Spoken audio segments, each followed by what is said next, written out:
Hey everybody, it's Alex from Metal Master Kingdom. Welcome to another episode of Virtual Chats. And today on the show, we are pleased to welcome Kristian Havard of Xentrix. So Kristian, I just want to say thank you very much for giving me some time, and it's great to talk to you. No problem. Yeah, it's good to speak to you. Where are you, by the way? I'm in Toronto, Canada. Wow. Right. I know you guys being over in England, you've never been here, right? No. It's somewhere we'd really like to come and play. Yeah, well, we'll definitely get into that later on in the chat. But speaking about Xentrix, I'll fully admit right now that I'm a bit of a latecomer to the Xentrix, being a Xentrix fan. But I have to give credit to my good pal David Katanis, for showing me Bury the Pain a couple of years ago when it came out, and I was hooked ever since. I dug deeper into Shattered Existence and For Whose Advantage, and great quality stuff. Thank you very much. No, I mean, obviously our focus now is on the new Xentrix, the new records. But it's nice that people sort of dip back into the old stuff, because Yeah. that's a lot of the stuff when we play live. That's what people want to hear. They want to hear the first two records really. So that's cool. Yeah, Thanks. absolutely. So speaking of what's currently going on, you have the new record of Seven Words coming out in about a month or so. I've been listening to it for the last couple weeks, and it's another really awesome record. And to me, it kind of picks up where Bury the Pain left off. Was that the overall goal? Definitely, yeah. We just wanted to. We didn't want to sort of reinvent ourselves or change direction and become sort of like, I don't know, pirate metal or funk metal or something. We wanted to sort of stick to our guns this time and sort of carry on and progress. When we did Bury the Pain, that was with our singer now, Jay Walsh. But the album was originally recorded with our original singer, Chris. Yep. So he sort of decided he didn't want to do music anymore. So we just got Jay involved at the last minute, and he changed some stuff, but he just sang over what Chris had already done. We re-recorded the vocals, but this was the first time that he was involved with the band from the start. So this is kind of like the first album that we've all sort of done together. Subsequently, he's done all of, apart from one song, he's done the lyrics, which I'm really pleased about, because it's one less thing for me to do, and B, I think it's better if the singer writes the lyrics, and because he's got to sing them, and he's got to put across his opinion or his emotion or whatever.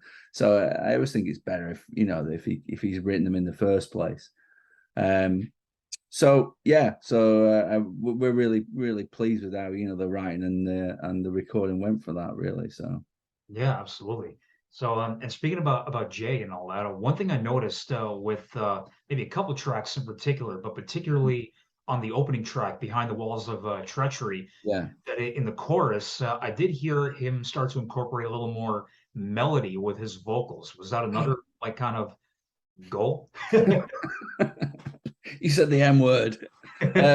No, I mean we joke about because he just says, "Oh, I'll try and sing my other note, that I can sing." So it's not got like a massive sort of like Freddie Mercury style range or anything. Yeah. But yeah, I mean we our sort of thing is that we're a thrash metal band that's like with the emphasis on metal. So we come from like old school. Iron Maiden, Judas Priest. That's what we're brought up on. Rainbow, for me anyway. And you progress. So I went from sort of that type of AC/DC, Iron Maiden, then you get Motorhead, then we find Venom, and then Metallica, Slayer, and those things are, you just keep wanting more and more, Mhm. and but it always got that sort of found sort of spine of like that metal cut thing that keeps and that's what we always try and cling on to, about something that people can sort of latch onto, Yeah. bit of melody, even if it's just like a hook or something, just to sort of that's our thing. I know, I'd say to people, if some bands say, oh yeah, we're so brutal, we're so heavy. if you want to listen to really extreme, brutal metal, we're probably not the band you want to listen to. You know, I'll be honest. You know, there's far more extreme and, you know, faster and more heavier bands than us. But if you like that kind of like thrashy blend, you know, of like metal and thrash, then check us out, because we might be just what you're looking for. Exactly.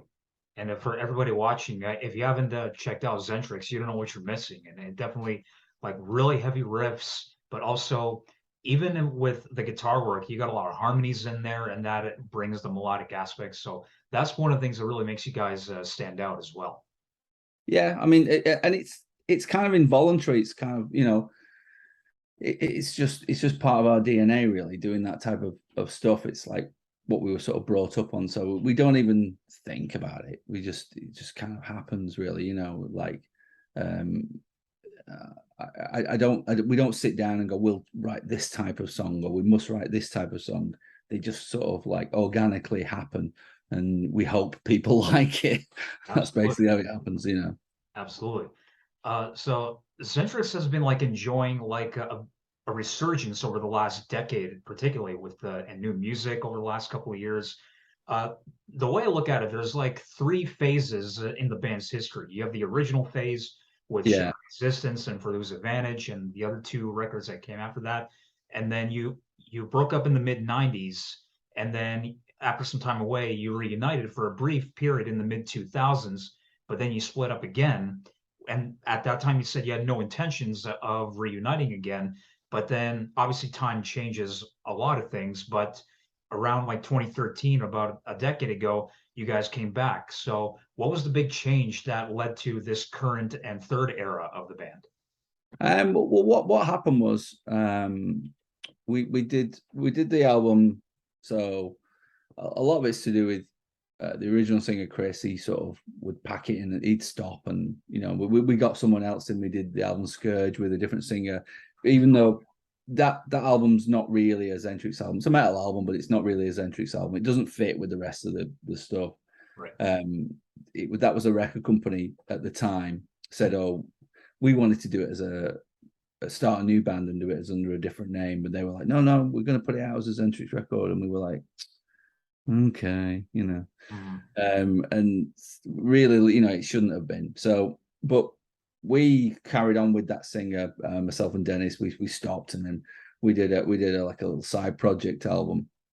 And when we did that sort of stopped. You know, we enjoyed it. We were just playing, and then Chris said to us around that time, he rang me up and he said, look, he said, do you fancy getting back together? I've been told if we do, we can get on such a festival in Europe, and we can do these dates and that. And I was like, oh, really? Okay, yeah, I'll do that, you know. So the original four of us got back together, and we did some dates with Creator, and we did some dates with, we went out to different places, to Croatia and Greece, and, you know, we got to do some gigs around the world, and it was cool. And then eventually, I'm terrible for it. I was like, well, we need to write new music. You know, we can't just be like a tribute act to ourselves. You know, we've got to keep reinventing and, you know, do new music. So I wrote more or less all the stuff for Bury the Pain, and we recorded it, and then he packed it in. So that's when we stopped again, and we had to find Jay. You know, it took us 2 years to find someone to replace him, really. That's kind of like how that all panned out, really. Yeah. How did Jay come into the band? So he used to be a fan of the band, and we played a gig where his other band were on. It was like an all-day festival thing, and he was like, he came over and he was saying hello, and he bought me a beer, so I was like, yeah, cool. And we were talking about stuff. And then I saw him again after Chris had left, at this festival in the UK called Bloodstock. Oh, yeah. And we were just talking to each other, and I just said, like, because I knew he'd play guitar, I knew he was in a band, but I just said, well, you know, so we're probably going to look for like 2 people to replace Chris, because it's really hard to find somebody who can play guitar and do the singing, you know. Yeah. So we're not going to bother. We're just going to find a singer. So I said, would you be up for playing the guitar? He was like, yeah, I'll do it, yeah. So he was in the band probably about 6 months before he actually started singing. So he was part of, we were trying other singers out, and he Right. was part of that audition process.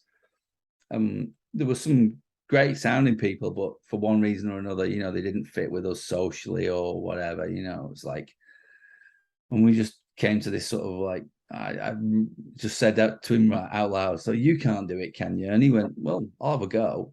Yeah. It's like, well, really? He said, yeah, I used to do it years ago in this other band, but I haven't sung for like, you know, a long time. Give me a month and I'll come back and have a go. So he came back.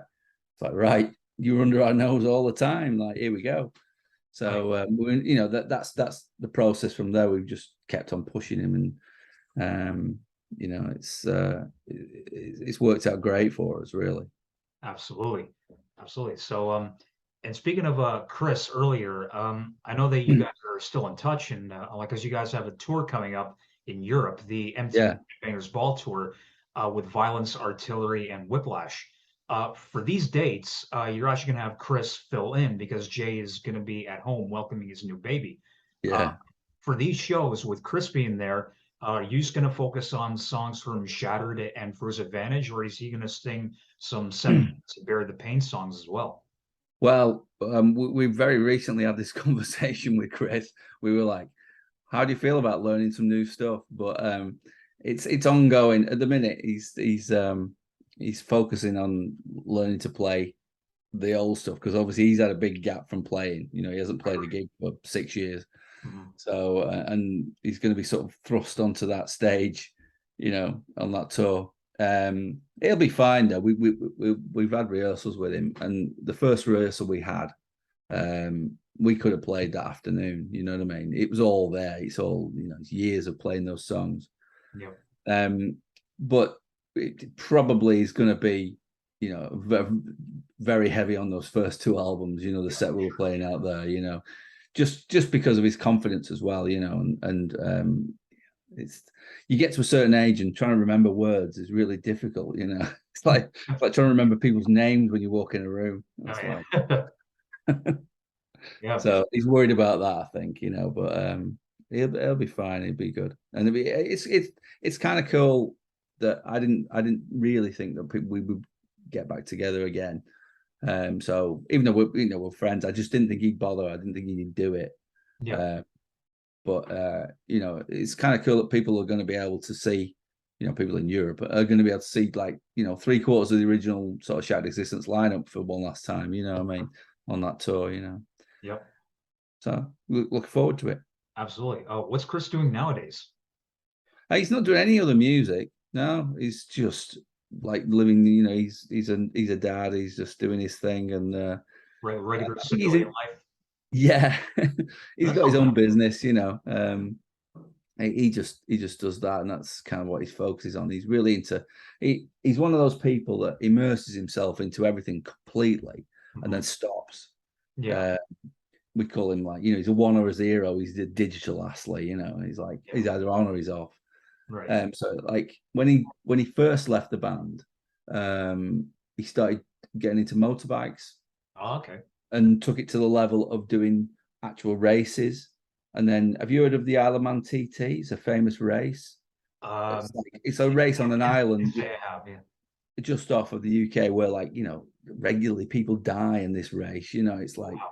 and he went doing that, you know, and then he stopped doing that, and then he got into like uh, the other types of bikes, you know, pedal bikes, and did this whole like, I'm going to go from John O'Groats to Land End, which is like the full length of the UK. You know, he did this Right. like huge tour, and he stopped doing that. You know, he's one of these people that just goes from one thing, completely immerses himself into it, and then stops. And Yeah. that's what he did with us. He's done it a few times, but so we know what he's like, you know. But I also know that he will fully immerse himself into it. So he's like completely down with his tour, and then he'll stop.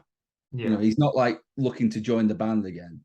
Right. He's not interested in that at all. He just wants to go and play those dates, and then he'll be done. Yeah, absolutely. So, as speaking about touring, and also this is something that obviously the fans get very fanatical about.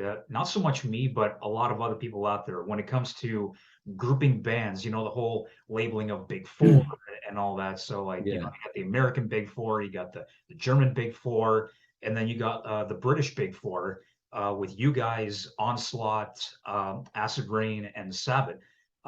Since Sabbath's not together anymore, but what do you think the chances are of maybe seeing some shows or a tour with the remaining bands of the Big Four of Britain? Well, we play with we've done a show with all those bands recently, but not all together. Yeah. But, I mean, there was talk of it. A lot of it depends on how people are, how the bands are organized at the minute. Because like Onslaught are doing quite well, but they're, I mean, ironically, the band that our singer Jay he still has the band Bull Riff Stampede. Yeah. So is supplying the drummer and the singer in Onslaught. So we've got a link with those guys. You know what I mean? Yeah. And I mean we've played with the Acid Rain guys as well. I mean I can't. I don't know. There's nothing. There was talk about it 2 years ago, but I don't know if anybody's taking it. We've all got our own things to do, really. So I don't know. Yeah, it'd be quite a cool thing to do, I think. Yeah, absolutely. If it does ever materialize, I could actually see something like that happening at, Bloodstock or something like that. Yeah, That would be like that's like ground zero for, metal over in the UK. So yeah. It's a great festival, and we've played it quite a few times now. But it is a very good. It's one of those festivals that's like busy but easy to get around. So if you want to go down the front, it's easy to get down the front. yeah. And if you just want to hang at the back, it's a very like low key festival for that type of thing. It's nice. It's nice to attend. I've been as like a punter, and watch bands, and it's nice. It's nice. It's a good festival. Whereas some of them are like just so intense. You know what I mean? They're really like, particularly when you're my age. They're okay when maybe if you're your age, but yeah, they can just be a bit sort of like hard work, just like. But Yeah, yeah. I like Bloodstock. Yeah, and before we actually started the interview, I was actually watching the video from your set of Bloodstock from 2019. Right. That was the last time I had my hair cut. Oh yeah, yeah. I see that you grew it out and all that. Well, it was kind of lockdown, and it kind of I couldn't get to the hairdresser, so it kind of just like just left it for a while, and now and I kind of look homeless, but it kind of No, you fits. don't. No, you don't. It suits you. Like it looks good. Yeah. Looks very the Oh, tell my metal wife. look. So one last question, and then I'll let you go. And this is something we briefly touched upon at the top, but this is a question that myself and so many of my friends and your fans over here in this side of the pond, will we ever see Xentrix in Canada or North America? Oh, we'd love to. We'd love to. I mean, I would particularly like to come to Canada, just because it's. I think it's one of those places that I go snowboarding now with my family, so it's one of those places I'll just love to come over and go in the snow and stuff. It'd just be. I mean, I go to America on holiday and stuff, but I've never been to Canada. Still never ever been. So it's kind of one of my bucket list places. So to be able to play would be like super cool. Yeah. So we always push for these types of things with our agents and ask, when can we get those type of things? And it's just a lot of it's just down to if we manage to get the build our profile up. So hopefully, this new record will take us to maybe that next level where we'll get offered that type of thing, the odd sort of like festival slot or maybe a few dates in America, Yeah. We'll see. But it's something that we're always hoping for. Yeah, we have a local promoter here who brings like so many of the metal bands from like guys like yourself, so like a lot of Right. new bands, and I can definitely like tell him like, hey, is there any chance you can maybe bring Xentrix over? And I'm sure Yeah. definitely be down to do something. Yeah. Well, yeah. If you can hook it up, We'll be forever grateful. Absolutely. And I got plenty of ski hills over here as well. So Right. see, Sounds good. come here, bring your snowboard and have Yeah. a blast. Although I don't want to do what I did. I did it about 3 years ago. I don't know if you can see that. Can you see that scar? Oh Maybe. yeah, I see it. I broke my wrist. It Oh, was like I crashed into a fence. oh, I thought this fence was going to be nice and spongy. It was one of those, those but it wasn't. mesh ones. It was like solid. It was like hitting a concrete wall. It was Yeah. like that wasn't good.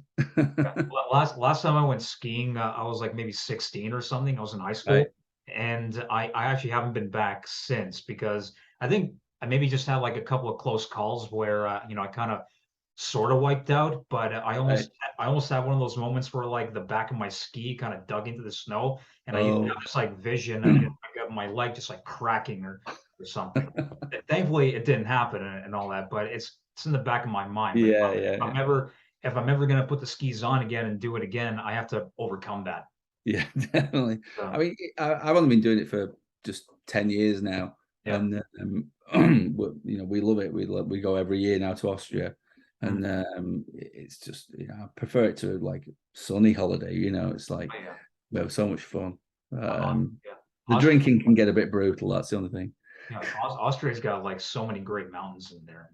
Yeah, yeah.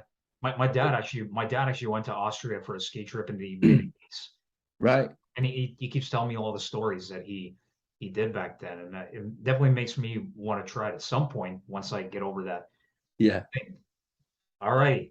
So, Kristian, I just want to say it was a blast talking to you. Thank you so much for your time once again. We wish you all the best with Seven Words and all the upcoming tours that you have, and hopefully we will see you guys over here in Toronto at some point. Fingers crossed, man. Thanks very much for your time. All righty. All the Cheers, best. man. See ya.